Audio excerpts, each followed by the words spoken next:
Okay, I'll just show you how to stream audio from the Bluetooth audio system in this Land Rover Discovery. Kind of from any screen, if you go to your iTunes, record playing here, you look at the bottom there, there's a red triangle, 3 red circles. If you see there, Discovery Sport, there's a tick next to it. You can actually do it for anybody in the car who's got their phone paired to the system. You can play audio from their mobile. But anyway, so here we go. That's playing.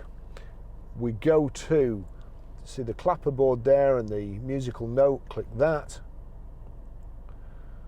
And you've got here source. If we go to source, Bluetooth audio, click Bluetooth audio.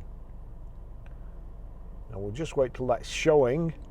So I'll turn it up on here. It's not turned up on my iPhone, and the reason for that is I can only play it for a very, very short while, otherwise it'll get copyrighted and the soundtrack will be removed by YouTube. So there you go, it's showing on there, it's showing playing on there. If I just turn it up quickly now, as you can hear, that's only turned up halfway. It's a really good system. I've got to be honest, it's a simple system, a lot more, apart from just deleting the phones, everything else is really simple and easy to use, but hopefully you'll know how to do it now. Thanks for watching.